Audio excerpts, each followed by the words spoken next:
February 19th, 1945, 6:45 a.m. 8 miles off the coast of Iwo Jima. Private First Class Robert Leader, 28th Marines, 5th Marine Division, gripped the landing craft's rail as Mount Suribachi emerged from the pre-dawn darkness like a malevolent tooth. The 19-year-old from Nebraska had trained for amphibious assault for 11 months. Nothing had prepared him for this. "Looks quiet," someone muttered behind him. Maybe the Navy got him all. What leader didn't know, what none of the 30,000 Marines crowding into 482 landing craft could have imagined, was that 21,000 Japanese soldiers were watching them through gun sights at that very moment. Watching and waiting with a discipline that defied human nature. Beneath that black volcanic rock, General Tadamichi Kuribayashi had created the most sophisticated defensive network in military history. 11 miles of tunnels, 1,500 underground bunkers, artillery positions with interlocking fields of fire calibrated to the inch, and orders that would transform conventional Japanese tactics into something far more terrifying. Hold your fire. Let them land. Let them believe they've won. Then kill them all. This is the story of how mathematics defeated courage, how innovation clashed with fanaticism, and how an 8-square-mile island of volcanic ash became the bloodiest battle in Marine Corps history. Where the American doctrine of overwhelming firepower met Japanese willingness to die to the last man. Where 26,000 casualties would be suffered to capture an island you could walk across in an hour. The silence that morning would soon be shattered by the most concentrated artillery barrage American forces had ever faced. And it would continue for 36 days. The mathematical nightmare. Iwo Jima shouldn't have mattered. An ugly volcanic island 660 miles from Tokyo, barely 5 miles long and 2 miles wide at its widest point. No fresh water, no indigenous population, nothing but sulfurous steam vents, black sand beaches, and Mount Suribachi, a dormant volcano that dominated the southern tip like a fortress placed by nature itself. But Iwo Jima sat directly on the flight path between the Mariana Islands and Japan. American B, 29 super fortresses flying from Saipan and Tinian had to pass within sight of its 2 functioning airfields. Japanese fighters based on Iwo could intercept the bombers. Worse, Japanese radar on the island gave Tokyo 2 hours warning of every raid. The solution seemed simple. Take the island, eliminate the threat, and use those airfields for damaged B-29s that couldn't make it back to the Marianas. Simple mathematics. The island was 8 square miles. The pre-invasion bombardment would be the longest in Pacific War history. 3 days of continuous shelling from battleships, cruisers, and destroyers, supplemented by months of B-24 bombing raids. Admiral William Blandy confidently predicted, "We expect losses to be light." What American intelligence didn't know was that General Kuribayashi had been studying American amphibious doctrine for 9 months. He understood exactly how the Americans would attack. Overwhelming firepower, rapid advance inland, seize high ground, declare victory. Every island from Guadalcanal to Peleliu had followed the same pattern. So Kuribayashi rewrote the Japanese defensive playbook entirely. No banzai charges. No suicidal counterattacks. No troops wasted defending the beaches. Instead, a defense in depth that would trade space for American blood. Every yard would cost lives. Every bunker would require dozens of casualties to neutralize. And the tunnels, the endless tunnels, would allow defenders to reoccupy positions after Americans thought they were cleared. The geology of Iwo Jima made this possible. The volcanic rock could be excavated to create chambers immune to even battleship shells. Sulfur deposits allowed primitive chemical weapons. The multi-level tunnel systems provided movement routes invisible to American observation. Lieutenant General Howland Mad Smith, commanding the Expeditionary Force, received intelligence estimates in January 1945, 13,000 Japanese defenders. Expected American casualties, 3,500 in 5 days of fighting. The actual numbers, 21,000 Japanese defenders in positions that would require 36 days and 26,000 American casualties to overcome. The intelligence failure was catastrophic. But even if American commanders had known the true numbers, they couldn't have grasped what Kuribayashi had created. This wasn't a battle. It was an elimination equation. The Japanese would be annihilated. Kuribayashi knew and accepted this. But they would extract maximum American casualties for their deaths.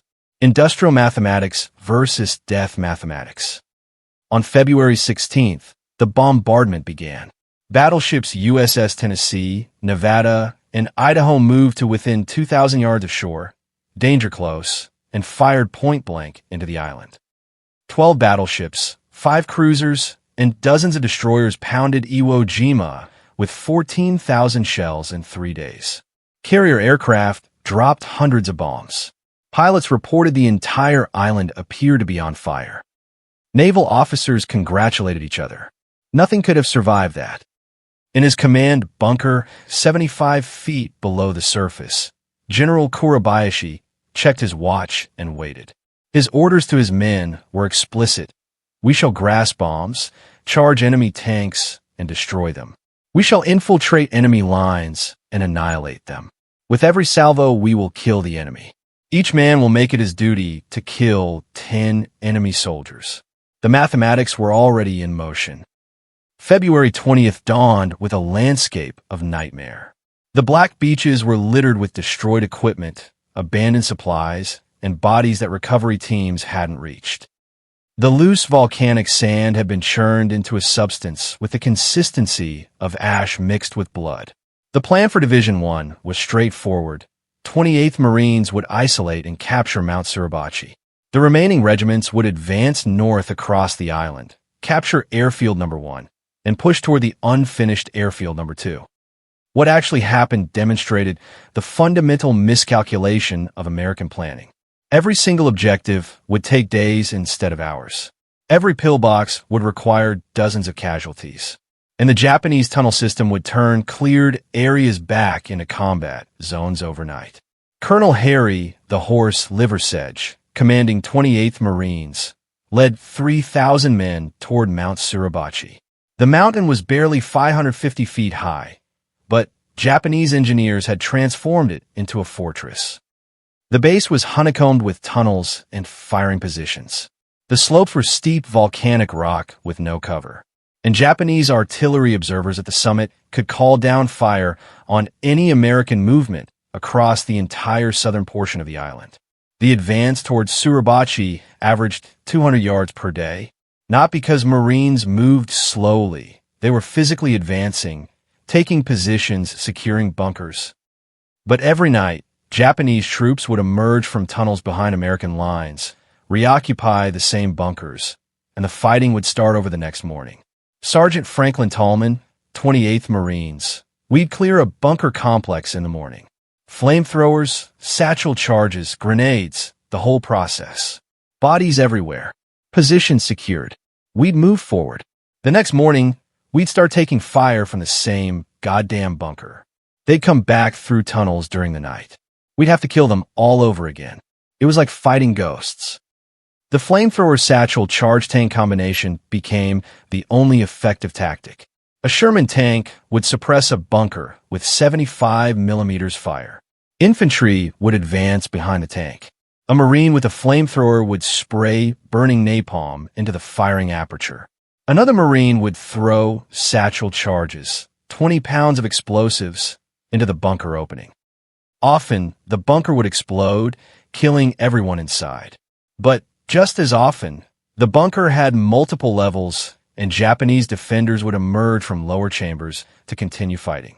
The casualty mathematics were brutal. Taking a single fortified position required an average of 4 Marines killed or wounded. Iwo Jima had over 1,500 separate fortified positions.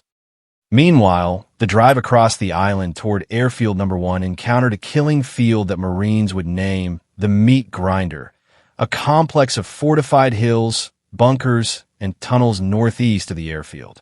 Turkey Knob, the amphitheater, Hill 382, unremarkable volcanic features that became legendary for for their carnage. The amphitheater was a natural depression surrounded by bunkers with interlocking fields of fire. Any Marine entering the depression was instantly under fire from multiple positions. Dozens died before commanders realized they had to systematically destroy every bunker around the perimeter before advancing through. Hill 382 was worse. A rocky prominence with artillery positions buried inside. The hill itself was riddled with tunnels on 3 levels. Marines would fight their way to the top, only to have Japanese soldiers emerge from tunnels behind them. The same hill was captured and lost 4 times in 3 days. Second Lieutenant Benjamin Roselle, 23rd Marines, kept a diary, February 22nd. We took Hill 382 again this morning. Cost us 40 men.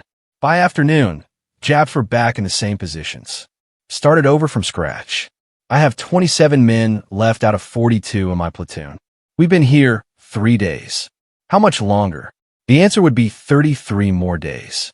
Airfield number 1 was finally secured on February 23rd, 4 days behind schedule. Engineers immediately began repairs while combat still raged 300 yards away. The mathematical logic of American operations demanded the airfield be functional as soon as possible.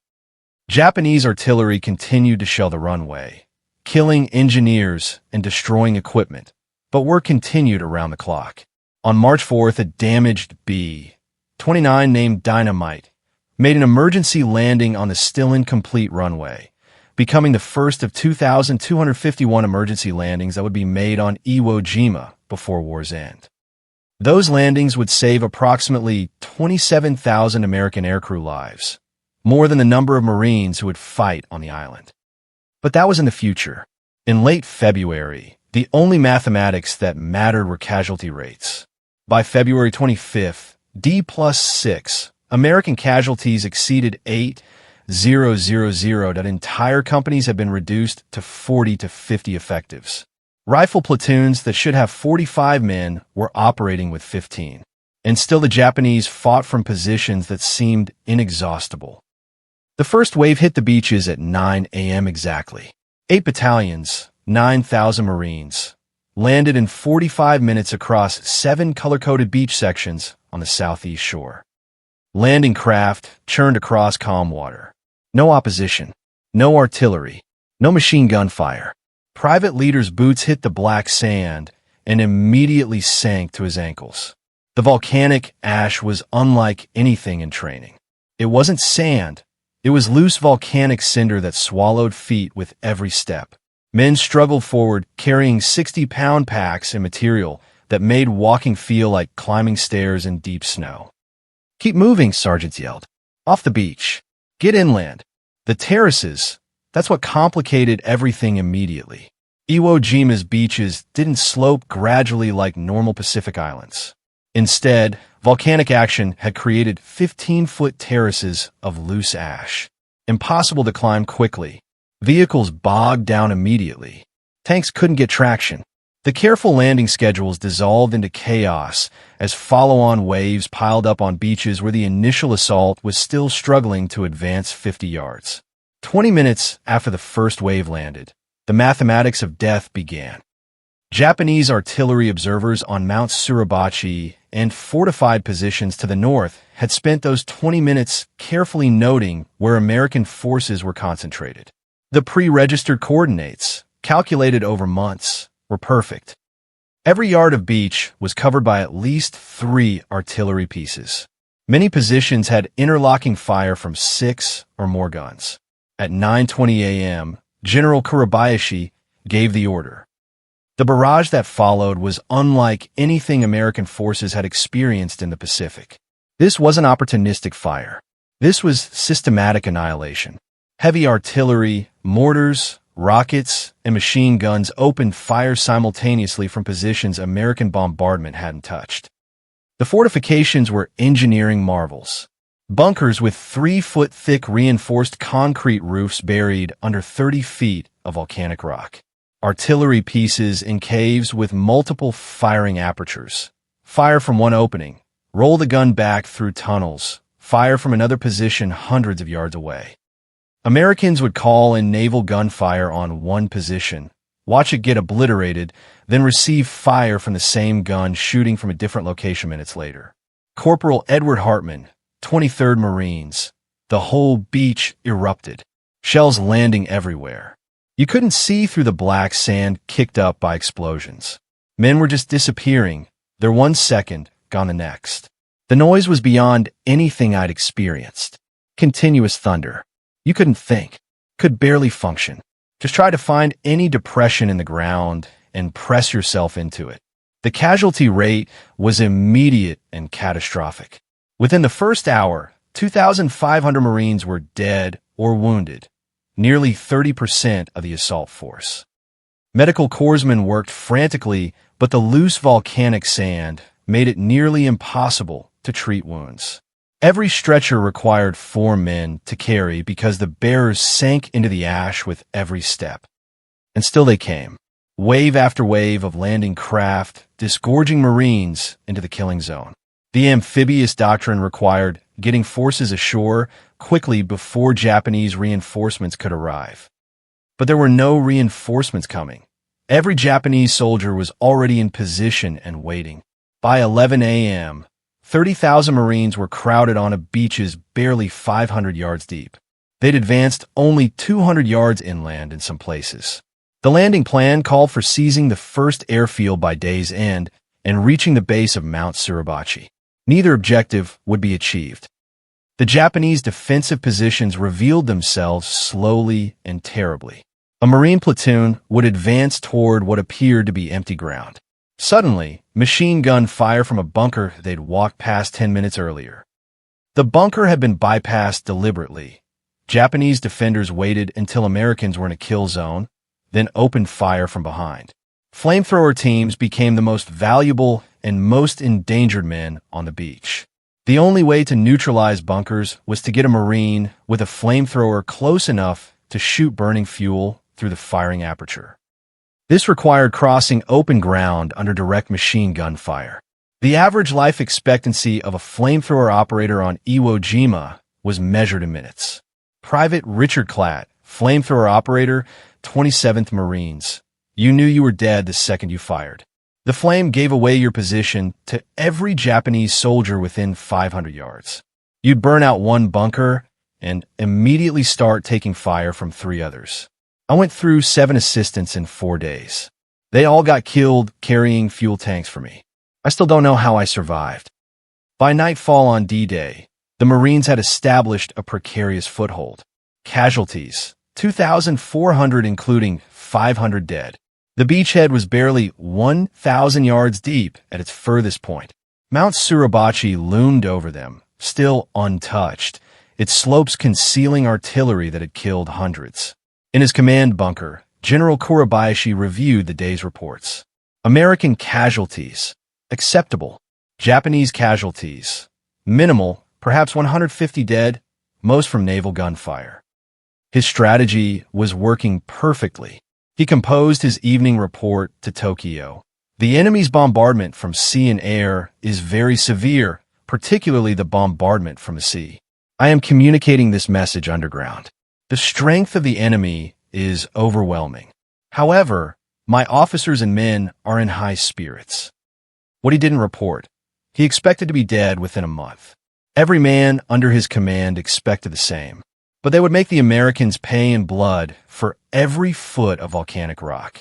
The real battle hadn't even begun.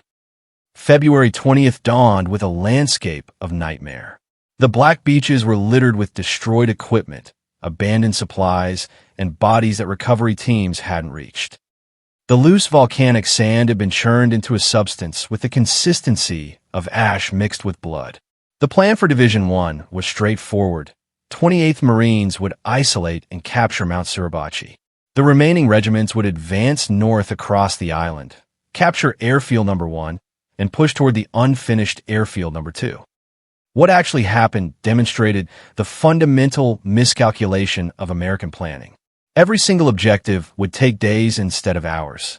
Every pillbox would require dozens of casualties. And the Japanese tunnel system would turn cleared areas back into combat zones overnight. Colonel Harry the horse Liversedge, commanding 28th Marines, led 3,000 men toward Mount Suribachi. The mountain was barely 550 feet high, but Japanese engineers had transformed it into a fortress. The base was honeycombed with tunnels and firing positions. The slopes were steep volcanic rock with no cover, and Japanese artillery observers at the summit could call down fire on any American movement across the entire southern portion of the island. The advance towards Suribachi averaged 200 yards per day.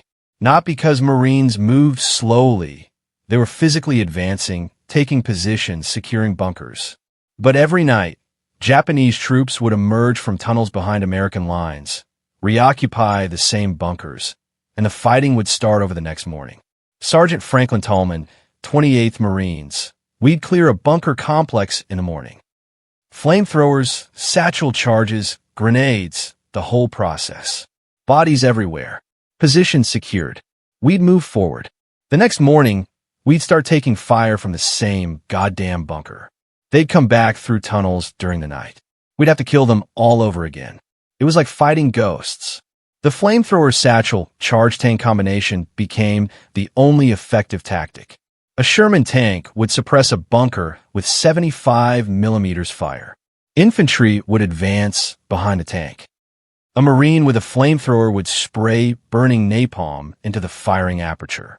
Another Marine would throw satchel charges, 20 pounds of explosives, into the bunker opening. Often, the bunker would explode, killing everyone inside. But just as often, the bunker had multiple levels, and Japanese defenders would emerge from lower chambers to continue fighting. The casualty mathematics were brutal. Taking a single fortified position required an average of 4 Marines killed or wounded. Iwo Jima had over 1,500 separate fortified positions. Meanwhile, the drive across the island toward Airfield No. 1 encountered a killing field that Marines would name the Meat Grinder, a complex of fortified hills, bunkers, and tunnels northeast of the airfield. Turkey Knob, the amphitheater, Hill 382, unremarkable volcanic features that became legendary for their carnage. The amphitheater was a natural depression surrounded by bunkers with interlocking fields of fire. Any Marine entering the depression was instantly under fire from multiple positions. Dozens died before commanders realized they had to systematically destroy every bunker around the perimeter before advancing through. Hill 382 was worse. A rocky prominence with artillery positions buried inside. The hill itself was riddled with tunnels on 3 levels. Marines would fight their way to the top, only to have Japanese soldiers emerge from tunnels behind them. The same hill was captured and lost 4 times in 3 days. Second Lieutenant Benjamin Roselle, 23rd Marines, kept a diary, February 22nd. We took Hill 382 again this morning. Cost us 40 men. By afternoon, Japs were back in the same positions. Started over from scratch. I have 27 men left out of 42 in my platoon. We've been here 3 days. How much longer? The answer would be 33 more days. Airfield No. 1 was finally secured on February 23rd, 4 days behind schedule. Engineers immediately began repairs while combat still raged 300 yards away.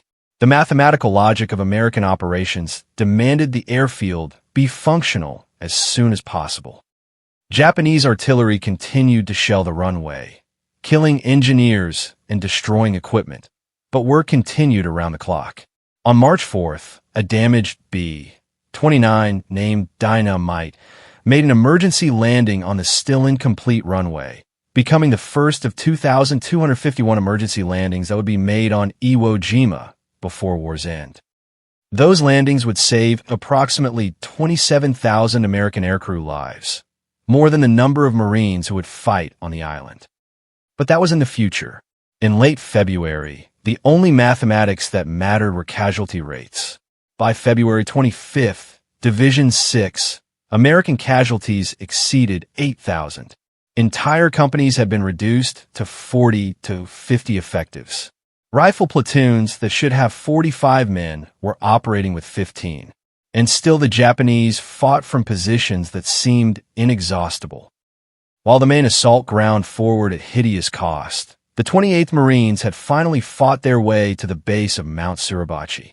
4 days of continuous combat had advanced them barely half a mile. Every yard had been paid for in blood. The mountain itself had been pounded by naval gunfire, bombers, and artillery until its slopes looked like the surface of the moon. But Japanese defenders still controlled the summit and the warren of tunnels throughout the structure. On the morning of February 23rd, a 40-man patrol from Easy Company, 2nd Battalion, 28th Marines, was ordered to climb Suribachi and determine if the summit could be captured.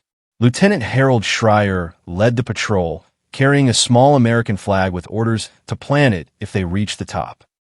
The climb was terrifying. Every man expected Japanese fire to open up from the caves dotting the slopes. They scrambled upward through volcanic rock and shell craters, waiting for the machine guns to start. The Japanese were there. Defenders watched the Americans climb, but held their fire, perhaps recognizing that their position was already doomed.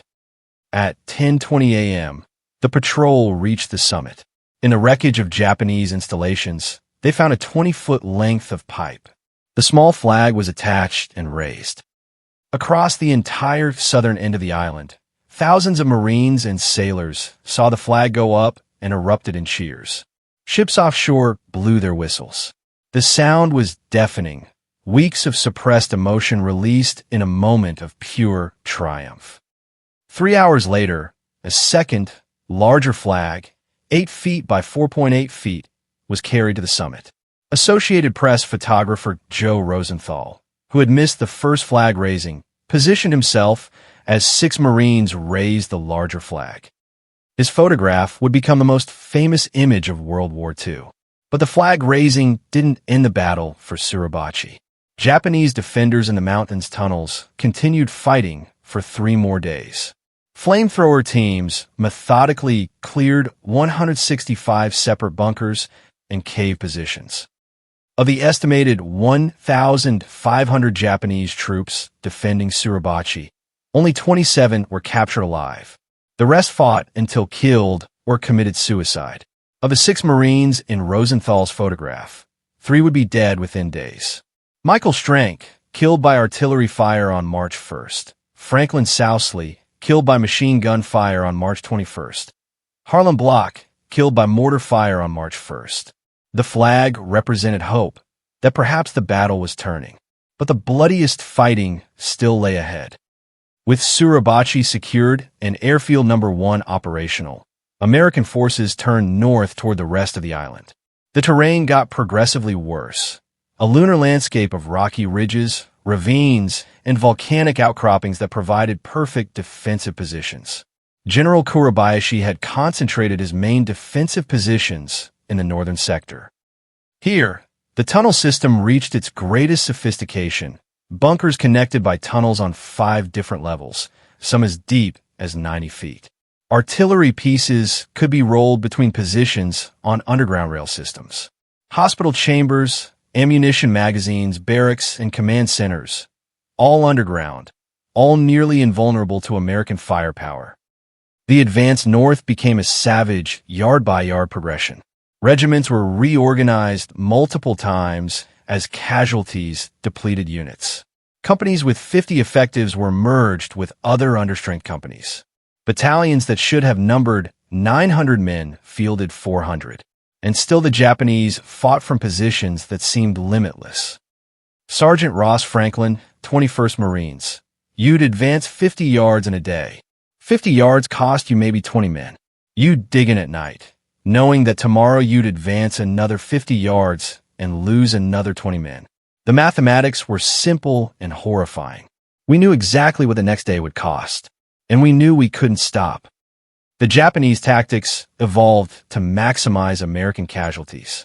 Small groups would infiltrate American lines at night, not to recapture positions, but simply to kill Marines in their foxholes. Snipers picked off anyone who exposed themselves for even seconds. Artillery barges were timed to catch Marines during shift changes or meal times, Someone had been observing American patterns and reporting to artillery coordinators. Most terrifying were the night infiltrations by small groups armed with satchel charges and grenades.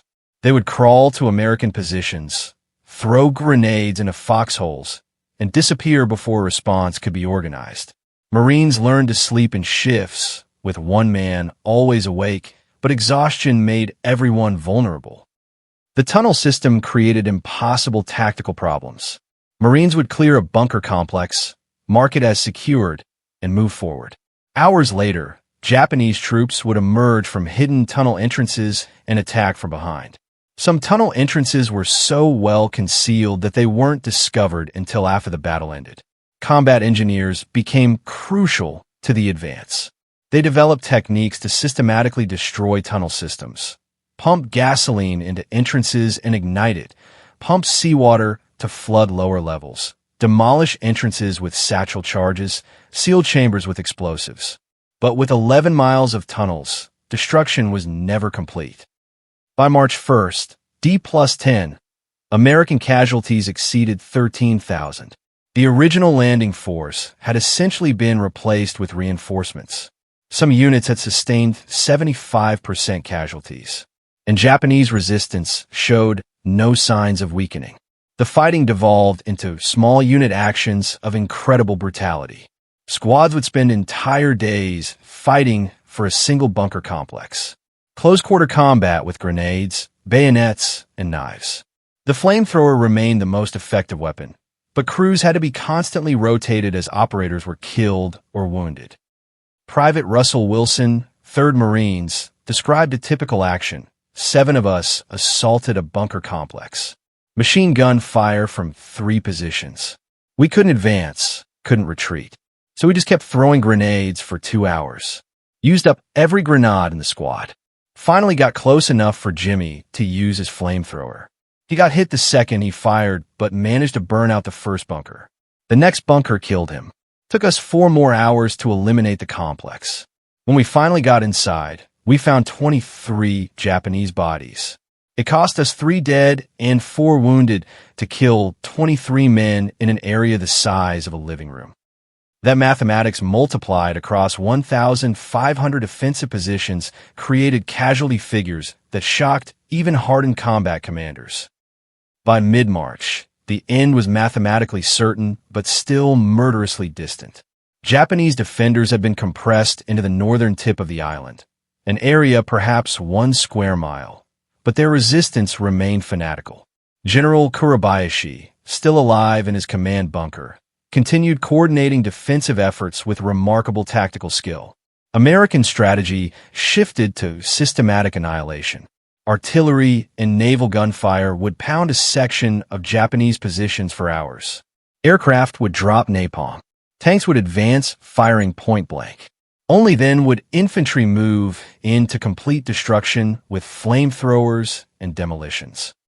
The process was slow, expensive in ammunition, and still costly in American lives. But it was working. Japanese positions were being eliminated one by one. More critically, Japanese supplies were running out. Ammunition was rationed. Food was nearly gone. Water was scarce. And medical supplies were exhausted. Wounded Japanese soldiers received no treatment beyond basic bandages. Some Japanese soldiers began surrendering, an unprecedented development. Throughout the Pacific War, surrender had been virtually unknown. But starvation, wounds, and the absolute certainty of death was breaking the cultural prohibition. By war's end, 216 Japanese soldiers would surrender. Less than 1% of the garrison, but still remarkable. The rest fought until killed. On March 16th, the island was declared secured in a ceremony attended by Admiral Nimitz himself. He awarded medals of honor to survivors and stated, "Among the Americans who served on Iwo Island, uncommon valor was a common virtue. But secured was a fiction." Fighting continued for another 10 days. Japanese troops still held portions of the island. Night infiltrations continued. Marines were still dying. On March 21st, Division 30, Franklin Sousley, one of the flag raisers, was killed by machine gun fire. On March 25th, a major Japanese counterattack from remaining tunnel positions killed 90 Marines. General Kuribayashi's last radio message to Tokyo came on March 17th. The battle situation has come to the last moment. I want to apologize to you for not being strong enough to defend the island. Now there is no prospect of improvement. The strength under my command is now about 400. Tanks are attacking us. The enemy suggested we surrender through loudspeaker, but our officers and men just laughed and paid no attention. Kuribayashi was never found. He likely died in the final days of March, either killed in combat or by ritual suicide. His body was never identified among the thousands of Japanese dead. On March 26th, Division 35, the last organized Japanese resistance ended. Scattered groups continued fighting from caves and tunnels. Some would remain hidden for years. The last Japanese holdouts on Iwo Jima didn't surrender until 1949, for years after the war ended.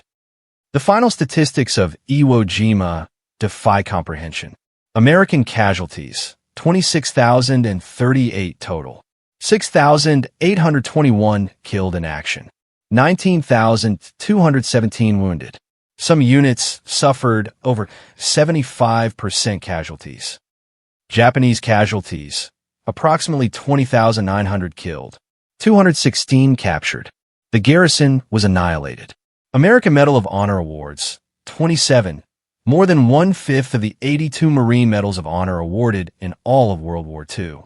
An extraordinary number reflected extraordinary heroism under extraordinary conditions. The casualty rate exceeded 1 American casualty for every square yard of the island captured. More Americans died taking Iwo Jima than Japanese defended it, the only Pacific battle where that occurred. The 3 Marine divisions that landed on D-Day required complete rebuilding afterward. The combat effectiveness of units was essentially zero by battle's end. Entire rifle companies existed only on paper. The strategic value calculation remains debated. The 2,251 emergency B-29 landings saved approximately 27,000 aircrew lives, more than American casualties on the island. P-51 Mustang fighters based on Iwo would escort B-29s to Japan, improving bombing accuracy and reducing bomber losses. But the human cost was staggering. Admiral King, Chief of Naval Operations, later wrote, Iwo Jima was the only campaign where the American casualties exceeded the Japanese. It was also the only campaign where we questioned whether the strategic value justified the cost. Today, Iwo Jima is largely abandoned. The Japanese self-defense force maintains a small garrison. The island is closed to visitors except for annual memorial ceremonies where elderly veterans from both sides meet to honor their dead. The beaches are still black volcanic sand. Mount Suribachi still dominates the southern end. The landscape remains largely unchanged. Volcanic rock doesn't erode quickly. But the fortifications are collapsing. Tunnel systems are caving in. The carefully constructed defenses are returning to the earth. American veterans who return describe being overwhelmed by memories. Many break down on the beaches, remembering friends who died there. Japanese veterans, even fewer now, speak of their fallen comrades with reverence and the tactical genius of General Kuribayashi. The flag-raising photograph remains iconic, perhaps the single most recognized image from World War II. It represents American heroism, sacrifice, and victory. But veterans are quick to note, the flag was raised on Division 4. The battle lasted another 32 days. The photograph captured a moment of hope, not the reality of the continuing slaughter. The Iwo Jima Memorial in Arlington, Virginia, a massive bronze sculpture based on Rosenthal's photograph, has become a pilgrimage site. The names of every Marine killed on Iwo Jima are engraved around the base. 6,821 names. Each one a story of courage cut short on volcanic ash. Perhaps the most fitting epitaph comes from Admiral Nimitz's dedication of the cemetery on Iwo Jima in March 1945. Among the Americans who served on Iwo Island, uncommon valor was a common virtue. Uncommon valor. Common virtue. That paradox defined the battle.